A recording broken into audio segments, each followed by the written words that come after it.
Question number 6, and this is a really good question, Carlos. How are we going to keep people at home from cheating when they're playing their tabletop games? And in other words, how am I going to keep Uncle Bob from having that ace up his sleeve? I'm not. There's no way that I can keep people from cheating while they're playing a board game. That's actually kind of half the fun. But what I can do is on the point system, weight it. When you play a tabletop game, and you put it on the leaderboard, it's going to be weighted a little differently than if you play an online game or an app game where we can honestly watch what you're doing. Also, we know how much time each game takes and how many moves it basically takes to win a game. So with the home vesting game, for instance, which we already have the home vesting calculator developed, we know it takes between 90 and 120 minutes to play the game. We know it takes X amount of rolls to get around the outer circle, which is your rehab circle. We also know it takes so many rolls to get around the inner circle, which is your sell circle.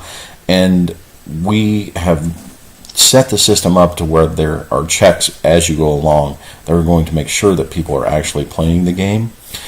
Whether they cheat or not, potato. Number one, they're going to pay to be in those sanctioned games. So if they want to pay to cheat, well, that's probably not going to do them a whole lot of good anyway.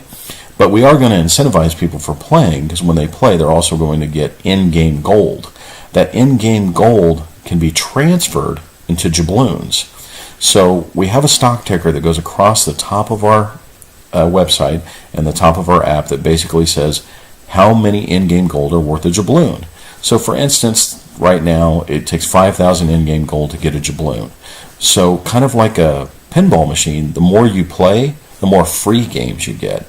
The more free games you get, the better chances you have of winning. So basically with the algorithm that we've written, we feel pretty confident that even though we're not going to be able to stop Uncle Bob from pulling out the ace from his sleeve, Uncle Bob's not necessarily going to win every time, and Uncle Bob can't just go in and put scores time after time after time after time. In a 24-hour period, if it takes 2 hours to play a game, Uncle Bob's only going to be able to submit 12 games, and we're going to assume Uncle Bob's going to sleep, and that he's not always going to be playing. So those algorithms are built in, and time will tell. Obviously, we are going to continue to upgrade that algorithm. We're going to watch gameplay.